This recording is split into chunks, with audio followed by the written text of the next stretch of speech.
성도 여러분, 안녕하세요. 오늘도 말씀으로 승리하는 저와 여러분 되길 주님의 이름으로 축원드립니다. 우리 복음과 구원에 대해 우리에게 아주 직접적으로 알려주는 로마서 여행, 좀 어렵고 힘들 수도 있지만 또 우리 즐겁게 여행을 떠나고 있을 줄로 믿습니다. 우리 어제 내용을 잠깐 기억해 볼게요. 자, 우리 로마서 이제 1장의 후반부부터 본격적으로 편지의 내용이 시작되는데, 바울은 하나님의 심판이 우리들에게 임하였다, 일반 계시를 통해 알려줬음에도 불구하고 우리들은 오히려 하나님의 피조물들이 하나님인 양 섬겼던 영적인 타락, 그래서 그 영적인 타락으로부터 시작된 우리의 육신과 정욕과 도덕적인 타락, 그래서 서로가 서로의 몸을 욕되게 만드는 자연의 법칙을 어기게 되는, 그래서 그 심판을 스스로 받고 또 그 상실된 마음에 빠져버린 우리 인간 인류, 특별히 이방 세계의 이 심판의 하나님의 진노의 모습을 보여줬던 바울은 2장에 들어서는 이제 그 이방인뿐만 아니라 인류뿐만 아니라 그 하나님의 제사장 나라, 하나님의 선민되었던 유대인들도 이 심판을 받게 되는 이 심판의 공평함과 보편성에 대해서 이야기합니다. 세 가지 은혜를 나눴죠. 첫 번째, 이 유대인들이 판단자와 정죄자의 자리에 앉았습니다. 우리는 하나님의 율법을 알아.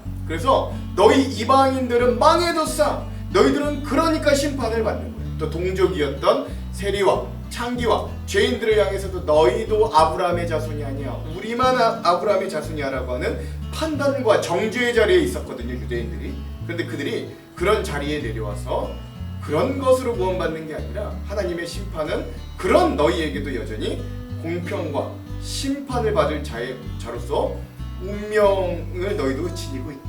너희도 이방인들과 너희가 손가락질하는 그들과 다를 바가 없다. 오히려 너희는 너희 스스로가 판단자, 정죄자의 자리에 앉음으로 너희 스스로를 하나님과 같이 우상화했기 때문에 너희도 심판의 자리를 피할 수 없다라고 선포하는 거죠. 오늘 우리들도 마찬가지, 우리도 심판의 자리에 앉지 않았는가? 남을 너무 쉽게 비판하지 않는가? 내 눈에 들보는 못 보면서 남의 티끌은 그렇게 잘 보는 것이 오늘 우리의 모습은 아닌가? 되돌아볼 수 있어야 됩니다. 두 번째는 뭐냐면, 그래서 그런 하나님이 어떤 심판의 보편성에 대해 이야기하는데, 이거 뭘 의미하냐면, 하나님이 이 심판의 기준을 보실 때 어떻게 보냐면, 네가 누군가를 보지 않는다고. 네가 어떤 출신이냐, 네가 황인종이냐 백인종이냐 흑인종이냐, 이거 보지 않는다. 너희 직업이 뭐냐, 네가 사회적으로 높냐 낮냐, 네가 여자냐 남자냐, 어리냐 늙으냐, 이걸 보는 게 아니라고요. 하나님은 그 심판을 보실 때 뭘 보냐면, 네가 어떻게 믿고 그 믿음대로 어떻게 행하였는가를 보시는 게 하나님의 기준이라는 거예요. 오늘 우리 특별히 우리 그리스도인들이 이 하나님 앞에 믿음으로 행하는 기준에 대해서 좀 엄격할 필요가 있습니다.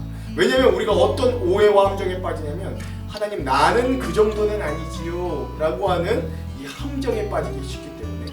그러나 오늘 우리의 삶에 이런 믿음이 드러나지 않는, 오늘 우리의 삶에 이런 복음의 고백이 확연하게 드러나지 않는, 그 삶의 방향이 그쪽을 여전히 향하고 있지 않다면 우리도 심판 가운데 갈 수밖에 없다는 것들을 기억해야 합니다. 두 번째, 마지막 세 번째는 뭐냐면, 그리고 하나님의 기준은 공평한 심판을 위해 유대인들에게는 모세의 율법, 그리고 이방인들에게는 양심의 율법을 주셔서 그 누구도 심판의 기준에서 벗어날 수 없게 만드셨다는 거죠. 오늘 우리도 우리에게 허락해 주신 양심에 따라 생활하고 있는가, 주님이 주신 말씀에 따라 여전히 삶을 살아가고 있는가 되돌아보아야 합니다. 왜냐하면 우리에게 지금 공평하게, 우리에게 보편적으로 이미 다가온 이 심판의 자리를 해결할, 그것을 덮을 만한 의로움이 우리의 능력으로는, 그 의로움을 만들 능력과 힘이 우리에게는 없기 때문에 그렇습니다. 이런 심판을 받을 숙명자로서의 인식, 죄인의식을 가지고 살아가는 것. 그래서 예수 그리스도만이 우리에게 구원이구나, 예수 그리스도만이 우리의 인생의 해답이구나 라는 걸 더 간절히 알 수 있는 것이 오늘 이 말씀들을 읽어가면서 우리가 느껴야 되는 감정들, 우리가 느껴야 되는 깨달음들이다 라는 것들을 우리 함께 어제 나누었습니다. 자, 기억하실 거예요. 자, 오늘은 거기에 이어서 오늘은 로마서 2-2의 시간입니다. 이신칭의의 과정과 결과를 나타내주고 있고요, 보편적이고 공평한 심판 두 번째 시간입니다. 오늘 분량은 2장의 후반부인 17절에서 29절까지 오늘 우리가 함께 볼 거고요. 제목을 짓자면 말하는 대로 알고 있는 대로 진실이 살고 있는가? 라는 제목을 지어보았습니다. 네가 복음을 아는 대로, 네가 복음대로 말하는 대로 그렇게 정말 삶에서 나타내며 진실을 믿고 살고 있는가? 이게 오늘 말씀의 주제이자 또 제목이기도 합니다. 자, 그럼 내용과 주안점을 들어가기 전에 두 가지 맥을 한번 짚어볼게요. 자, 첫 번째, 오늘 말씀을 우리가 읽으면서 내가 복음을 알고 믿는 대로 나의 삶에 드러나는 나의 행동과 나의 삶의 모습은 어떠한가? 이 말씀을 읽으면서 깊이 고민하면서 이것들을 고민하면서 좀 말씀을 읽었으면 좋겠습니다. 두 번째 맥, 하나님께서 인정하시는 할례는 무엇인가? 오늘 말씀을 통해 깊이 묵상하는 것. 나는 어떤 할례를 지니고 있는가? 몸에 드러나는 표식적인 할례, 겉으로 드러나는 표식적인 할례의 사람인가? 아니면 성령을 통해 마음으로 할례를 받은 진짜 거듭난 자인가? 이것들을 한번 살펴보면서 오늘 말씀을 읽으면 은혜가 가득한 말씀의 여행이 될 줄로 믿습니다. 이런 두 가지 맥을 짚으면서 오늘 내용과 주안점을 함께 좀 봐보도록 할게요. 먼저 내용을 봅시다. 오늘 2장 후반부의 말씀은 더 심각한 유대인들, 우리로 치면 기신자들이라고 할 수 있어요. 이미 믿은 자들, 기신자들의 죄들이라고 할 수 있겠습니다. 자, 2장 후반부에는 유대인들의 죄가 세 가지가 나오는데요. 먼저 첫 번째 유대인들의 죄는 무엇인가? 그들은 스스로 율법을 알고 있다는 교만한 생각으로 가르치려고 들었던 게 이들의 죄였습니다. 그런데 그가 유대 사람이라고 자처한다고 합시다. 그래서 그대는 율법을 의지하며 하나님을 자랑하며 율법의 가르침을 받아서 하나님의 뜻을 알고 가장 선한 일을 분간할 줄 알며 눈먼 사람의 길잡이요 어둠 속에 있는 사람의 빛이라고 생각하며 지식과 진리가 율법의 구체화된 모습으로 들어있다고 하면서 스스로 어리석은 사람의 스승이요 어린아이의 교사라고 확신한다고 합시다 라고 이야기합니다. 그러니까 여기 유대인들의 자의식, 정체성이 담겨져 있어요. 유대인들은 스스로가 우리가 복음이 아니라 우리 율법을 너무나도 잘 알기 때문에 이 하나님이 우리에게 주신 구약, 말씀을 우리가 그 세상 어떤 민족보다 잘 알기 때문에 우리들은 눈먼 사람들의 길잡이, 어둠 속에 있는 사람들의 빛, 우리가 어리석은 사람의 스승, 어린아이의 교사다 스스로가 잡혀겠다는 거예요. 근데 이게 하나님 앞에서는 교만이 되었던 겁니다. 이게 첫 번째 유대인들의 죄악이었습니다. 우리는 이러지 않고 있는가 한번 잘 돌이켜 보십시오. 두 번째 유대인들의 죄, 여전히 이들도 심판에 있을 수밖에 없는 유대인들의 죄는 뭐냐? 남에게 가르치고 선포하면서 정작 자기 자신은 행하지 않았던, 그러니까 살지 않았던 이율배반의 모습이었어요. 그렇다면 그들은 남을 가르치면서도 왜 자기 자신은 가르치지 않습니까? 도둑질을 하지 말라고 설교하면서도 왜 도둑질을 합니까? 간음하지 말라고 하면서도 왜 간음을 합니까? 우상을 미워하면서도 왜 신전의 물건을 훔칩니까? 율법을 자랑하면서도 왜 율법을 어겨서 하나님을 욕되게 합니까? 성경에 기록된 바 너희 때문에 하나님의 이름이 이방 사람들 가운데서 모독을 받는다 한 것과 같습니다 라고 되겠죠. 그러니까 이 유대인들은 율법이 뭔지 너무나도 잘 알았습니다. 율법을 항상 연구해 613개의 율법으로 나누기까지 했어요. 그러나 이들이 정말로 삶에서는 그 율법의 정신, 그 안에 담겨있는 하나님의 마음을 실행하여 살지는 못했다라고 바울은 지적하고 있는 거죠. 오늘 우리도 마찬가지입니다. 이따 주안점에서도 깊게 나누겠지만 우리도 복음을 이미 듣고 알아요. 우리도 믿음 생활이 무엇이라는 것을 이미 압니다. 모르지 않아요. 그러나 알고 가르침을 받고 배운 대로 정말 삶 가운데 살고 있는가? 이건 우리도 자유롭지 못한 도전받는 이야기인 거죠. 자, 마지막 세 번째, 유대인들도 심판에 처할 수밖에 없는 이들의 죄 세 번째는 성령으로 받는 참 할례를 받지 못했던 거예요. 이들은 표면적인 할례만 받았지 진짜 마음으로 받는 성령의 할례는 받지 못했던 죄가 있었던 겁니다. 율법을 지키면 할례를 받은 것이 유익하지만 율법을 어기면 그대가 받은 할례는 할례를 받지 않은 것으로 되어버립니다. 그러므로 할례를 받지 않는 사람이 율법의 규정을 지키면 그 사람은 육체적 할례를 받지 않았어도 할례를 받은 것으로 여길 것이 아니겠습니까? 그리고 본래 할례를 받지 않았더라도 율법을 온전히 지키는 사람이 율법의 조문을 가지고 있고 육체적인 할례를 받았으면서도 율법을 범하는 사람인 그들을 정죄할 겁니다. 겉모양으로 유대 사람이라고 해서 유대 사람이 아니요, 겉모양으로 살갗에 할례를 받았다고 해서 할례가 아닙니다. 오히려 속사람으로 유대 사람인 이가 유대 사람이며 율법의 조문을 따라서 받는 할례가 아니라 성령으로 마음에 받는 할례가 참 할례입니다. 이런 사람은 사람에게서가 아니라 하나님에게서 칭찬을 받습니다. 라고 합니다. 즉 겉으로 드러나는 이 신앙적인 모습과 표식이 그 사람을 정말 그리스도인 구원받는 자로 이끄는 게 아니라 마음으로 받은 할례, 마음으로 얻은 회심, 마음으로 얻은 정말 하나님과 1대1로 인격적으로 만나 부딪혀 변화된 거듭남이야말로 진짜 성령의 할례다. 우리가 받아야 될 구원으로 임하게 되는, 심판을 벗어나게 되는 진짜 할례다 라고 바울은 우리들에게 알려주는 거죠.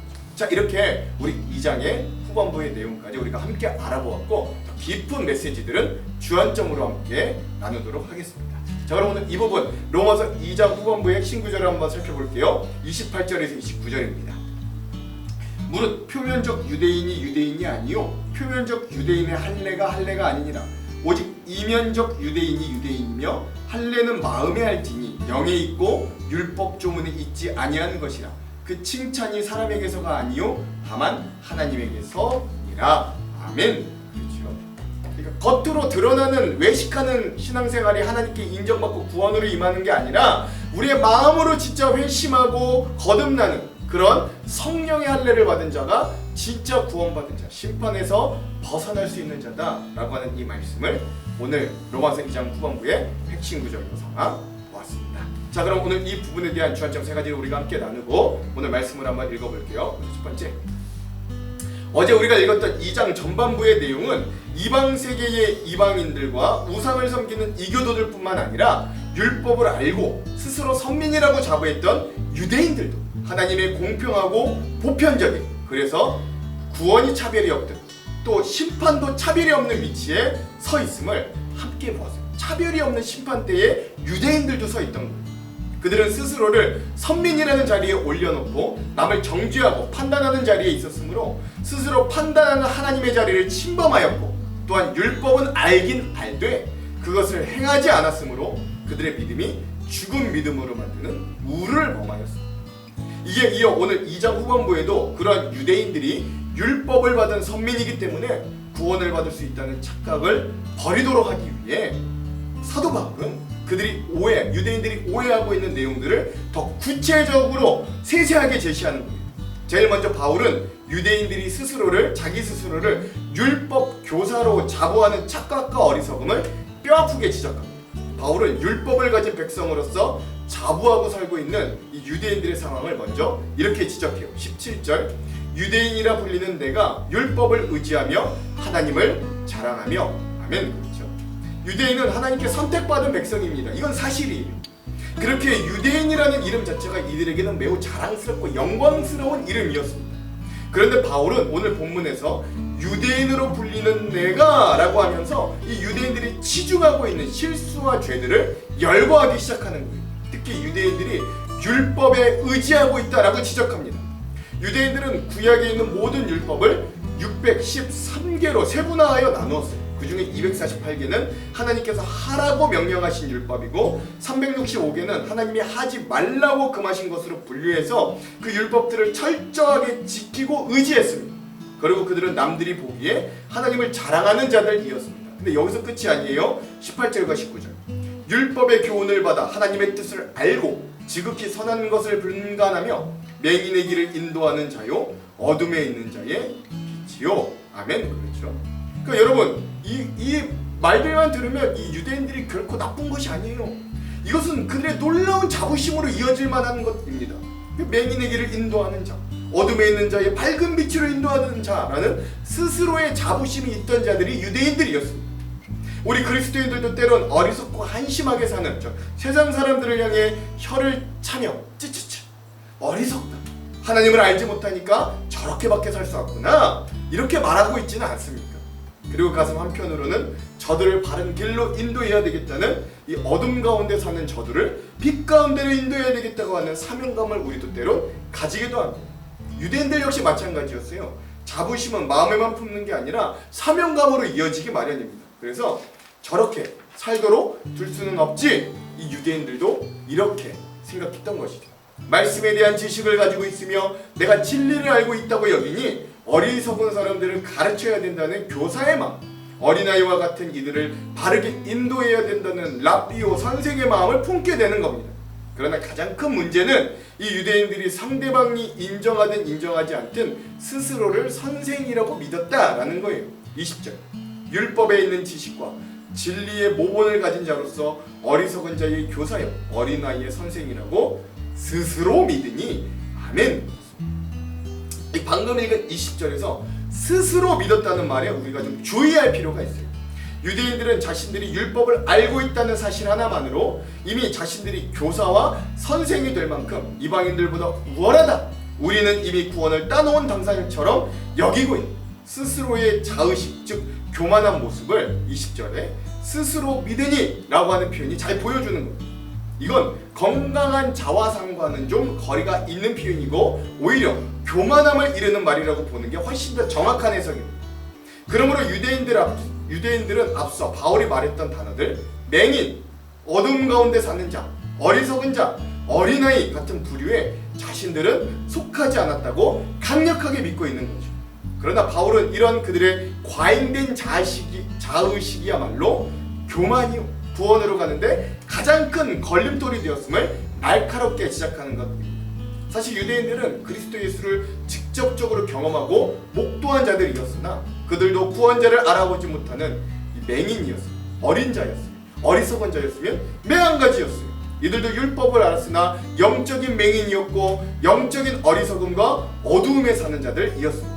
그러므로 예수님도 이런 완악한 자들에게 이렇게까지 말씀하지 않으셨겠어요? 누가복음 6장 39절 또 비유로 말씀하시되 맹인이 맹인을 인도할 수 있느냐?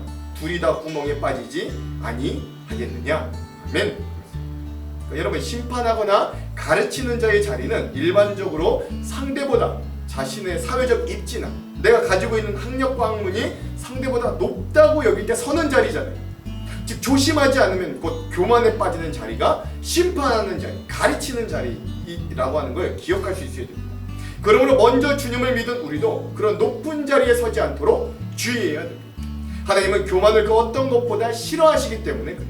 그러므로 예수님과 바울이 신앙인들에게 권면하고 권면하는 것이 낮고 겸손한 자세임을 기억할 수 있어야 돼요.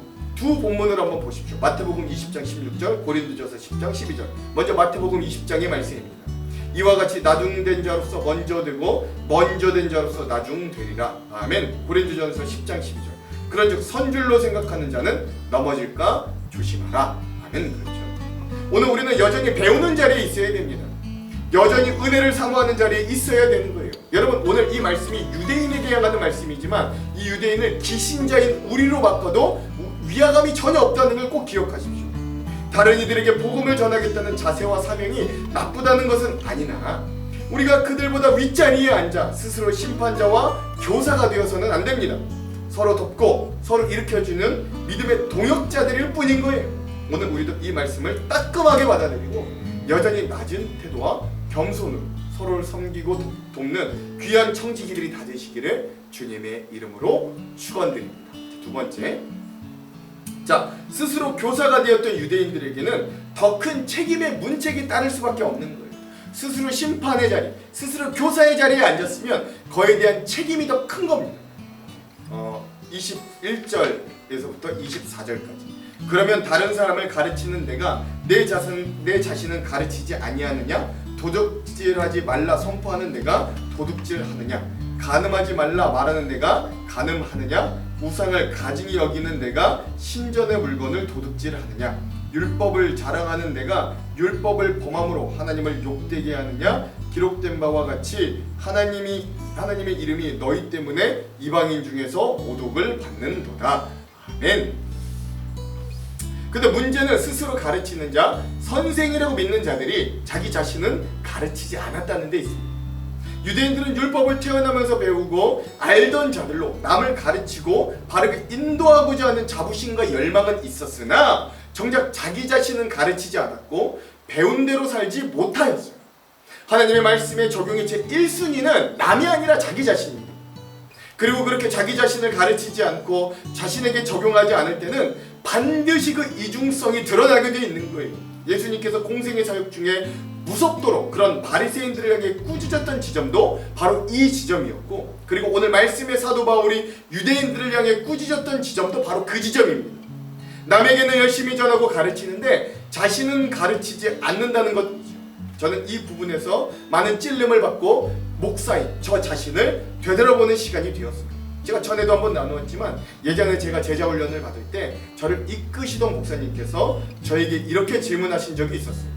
천영 목사, 목사님은 왜 성경을 읽으세요? 목사에게 성경을 왜 읽냐고 하는 질문에 적지 않게 당황했지만 저는 이내 정신을 차리고 제 안에 있는 이야기를 이렇게 진솔하게 나누었습니다. 그야 제가 목사니까요. 좋은 은혜를 나누기 위해, 복음을 제대로 전하기 위해 최선을 다해 말씀을 읽고 있습니다 라고 저는 말하고 고백했습니다. 그런데 그 말씀을 들었던 이 이금희 목사님이 잠시 동안 아무런 말씀이 없으셨습니다.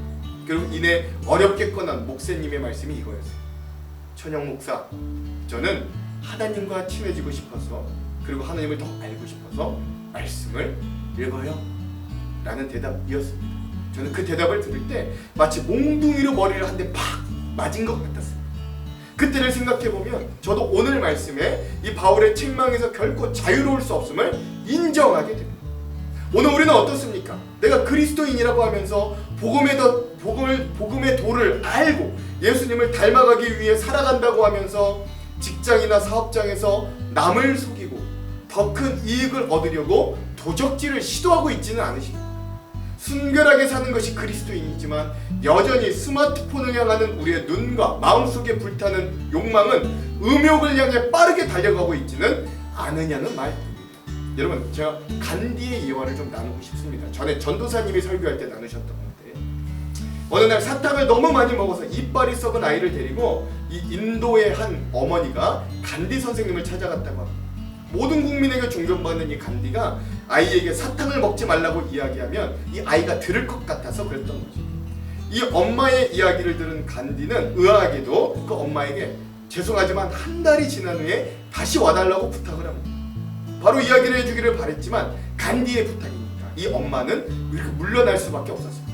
그런데 한 달 후에 찾아온 이 엄마에게 간디는 다시 한번 죄송하지만 한 달 뒤에 다시 찾아와달라고 또다시 부탁을 하는 거예요. 그리고 세 번째 방문을 했을 때 드디어 간디는 그 엄마가 데려온 아이에게 이렇게 이야기합니다. 얘야, 사탕을 많이 먹으면 이빨이 상한다. 건강에도 안 좋고 고치려면 돈도 많이 들어요. 그러니 사탕을 이제는 그만 먹으렴 이라고 말해줬다는 거예요. 약간 화가 난 아이의 엄마가 간디에게 이렇게 물었습니다. 아니 선생님, 도대체 그 이야기 말 한마디 하는데 왜 2달 동안이나 걸렸어? 그리고 3번씩이나 저를 찾아오게 겁니까? 라고 하자 그때 간디가 이렇게 대답했다고 해요. 사실 저도 사탕을 많이 먹었습니다. 이빨에 안 좋다는 걸 알면서도 끊지를 못했습니다. 제가 그런데 어떻게 이 아이에게 사탕을 먹지 말라고 말하겠습니까? 그래서 2달 동안 사탕을 끊기 위해 노력한 겁니다. 이제 사탕 먹는 습관을 고쳤다고 확신이 들기에 아이에게 사탕을 먹지 말라고 말할 수 있었습니다. 간디는 자신이 변화되고 삶으로 살았다는 확신이 들었을 때 비로소 아이에게 변화를 요구할 수 있었던 거예요. 간디는 그리스도인은 아니었지만 이 예화에 등장했던 그의 태도를 우리가 좀 주목해 볼 필요가 있습니다.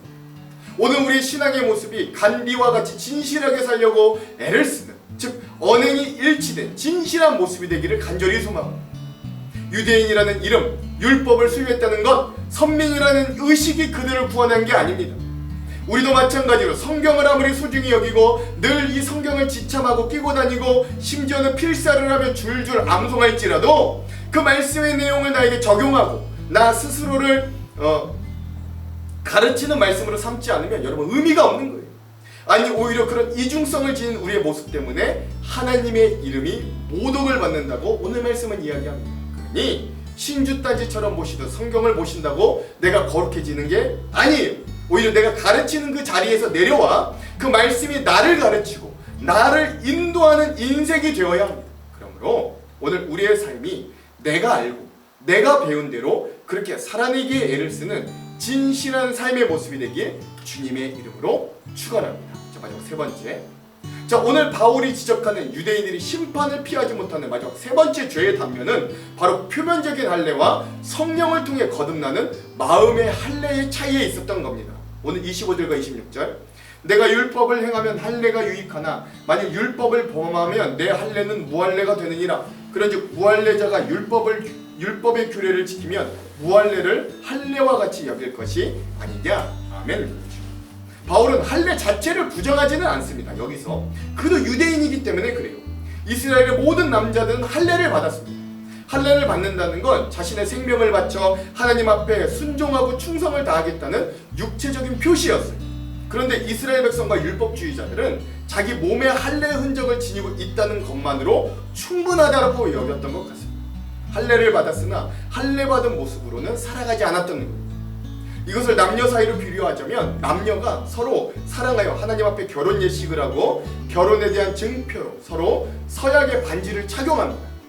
그런데 반지는 착용하고 다니지만 부부가 아닌 다른 사람과 음행을 하고 서로 올바로 사랑하지 않는다면, 책임지는 사랑을 하지 않는다면 여러분 그 반지는 껍데기에 불과한 거잖아요. 반지 꼈다고 진짜 부부가 아닌 거잖아요. 즉 하나님께서는 우리의 겉모습이 아닌 중심을 보시는 분입니다. 그러니 육체적이거나 우리의 겉모습으로 드러나는 신앙의 모습을 중요히 여기시는 게 아니라 우리의 마음과 중심에서 우러러 나오는 진실한 삶으로 보여지는 마음의 할례가 하나님께서 인정하시는 진짜 구원의 표식이 될 겁니다. 그러므로 바울은 이어서 이와 같이 증언하는 거예요. 28절 29절. 무릇 표면적 유대인이 유대인이 아니요 표면적 육신의 할례가 할례가 아니니라.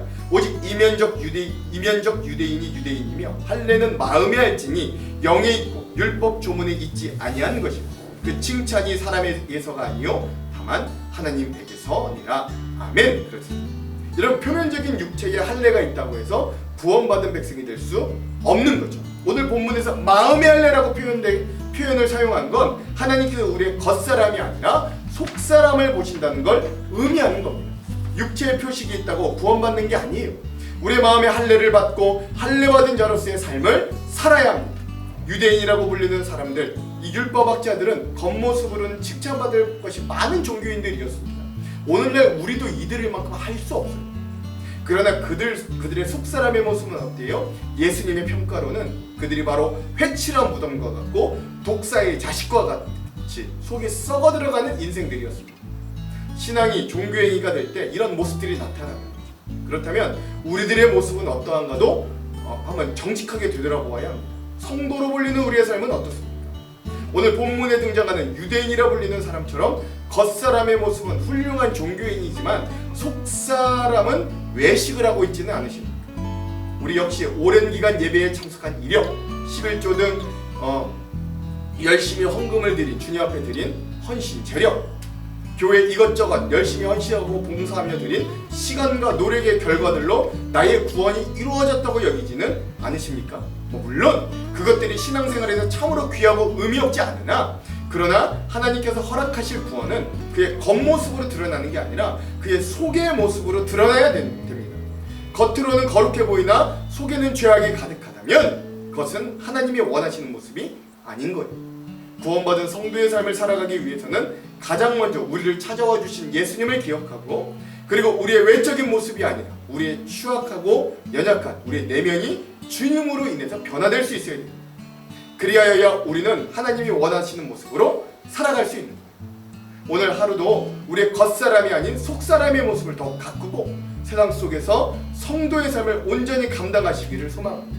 오늘 2장 후반부의 내용을 정리하자면 바울은 여전히 심판의 자리에서 벗어나지 못한, 심판자의 자리에서 벗어나지 못한 유대인들에게 오히려 그들이 자랑으로 삼고 있던 이 율법을 알고 소유함이 오히려 그들에게 더욱 무거운 책임과 심판이 되었음을 지적합니다. 즉 하나님을 안다, 하나님의 뜻에 따라 산다, 하나님의 선민이다 라는 자부심이 유대인들에게 있을지 몰라도 바울이 뼈아프게 지적한 것처럼 이들에게는 그들이 알고 있는 율법을 삶으로 살아내는 행동과 믿음은 전혀 없었음을 드러내는 것이죠. 또한 유대인의 육체에 표시된 할례도 마찬가지입니다. 이들 유대인들은 할례를 지니고 있으므로 자신들이 하나님의 백성이다라고 여겼지만 오히려 그들은 할례의 근본 뜻을 저버림으로 그들에게 할례는 그저 육체적인 표식, 그 이상, 그 이하도 아닌 아무런 의미를 가지지 못하게 되었던 겁니다. 즉 이처럼 오늘날 하나님의 자녀라고 스스로 여기는 우리들도 그리스도인이라는 성도라는 이름만으로 또는 교회를 다닌다는 이름만으로 구원에 이를 수 없음을 꼭 기억할 수 있어야 됩니다. 다시 말해 유대인들과 같이 형식적인 신앙의 모습은 구원에 결코 가까워질 수 없는 형태의 신앙임을 기억해야 됩니다. 그러므로 우리의 삶에는 하나님께서 알려주신 복음에 자기 자신을 솔직하게 비추어 여전히 인격적으로 예수님을 만나고 있는가를 살펴야 되고, 바울이 오늘 유대인들을 맹렬히 비난하는 것과 같이 우리도 말하고 아는 대로 진실하게 살고 있는, 남에게 그토록 강조는 하면서 나는 나의 입술과 마음의 다짐과 같이 살고 있는가를 철저하게 되돌아보아야 이 말씀을 읽으며 오늘을 살아가실 때 더 진실한 모습, 정말 진실한 한 사람의 신자가 되기를 원합니다 라는 마음과 고백으로, 삶으로, 행동으로, 순종으로 하루를 살아내기에 애를 쓰는 여러분들과 죄가 되기를 주님의 이름으로 축원하고 기도할게요. 하나님, 오늘 우리도 겉으로 할례는 받았으나 마음에 성령으로 인한, 예수 그리스도로 인한 거듭남과 회심이 있었는가, 또 그렇게 살아내고 있는가, 우리의 모습을 되돌아봅니다. 하나님, 외식하지 않게 하시고 교사와 심판자의 자리에서 내려와 여전히 나 스스로를 가르치고 배우며 겸손하게 주님의 뜻에 따라 진실하게 행하며 복음대로 살도록 몸부림치는 자들 될 수 있도록 인도하여 주시옵소서. 우리에겐 그런 힘과 능력이 없으니 주님, 우리에게 찾아와 성령님, 우리에게 충만하게 하셔서 우리에게 힘이 되어 주시고 우리가 그렇게 살도록 우리를 인도하여 주시옵소서. 그렇게 하실 주님을 기대하며 예수님 이름으로 기도합니다. 아멘. 그럼 사랑하는 성도 여러분, 오늘 하루도 말씀으로 승리하십시오. 사랑하고 축복합니다. 화이팅! 유대인이라 불리는 내가 율법을 의지하며 하나님을 자랑하며 율법의 교훈을 받아 하나님의 뜻을 알고 지극히 선한 것을 분간하며 맹인의 길을 인도하는 자요, 어둠에 있는 자의 빛이요, 율법에 있는 지식과 진리의 모본을 가진 자로서 어리석은 자의 교사요, 어린아이의 선생이라고 스스로 믿으니, 그러면 다른 사람을 가르치는 내가 내 자신은 가르치지 아니하느냐? 도둑질하지 말라 선포하는 내가 도둑질하느냐? 간음하지 말라 말하는 내가 간음하느냐? 우상을 가증히 여기는 내가 신전 물건을 도둑질하느냐? 율법을 자랑하는 내가 율법을 범함으로 하나님을 욕되게 하느냐? 기록된 바와 같이 하나님의 이름이 너희 때문에 이방인 중에서 모독을 받는도다. 내가 율법을 행하면 할례가 유익하나 만일 율법을 범하면 내 할례는 무할례가 되느니라. 그런즉 무할례자가 율법의 규례를 지키면 그 무할례를 할례와 같이 여길 것이 아니냐? 또한 본래 무할례자가 율법을 온전히 지키면 율법 조문과 할례를 가지고 율법을 범하는 너를 정죄하지 아니하겠느냐? 무릇 표면적 유대인이 유대인이 아니요 표면적 육신의 할례가 할례가 아니니라. 오직 이면적 유대인이 유대인이며 할례는 마음에 할지니 영에 있고 율법 조문에 있지 아니한 것이라. 그 칭찬이 사람에게서가 아니요 다만 하나님에게서니라.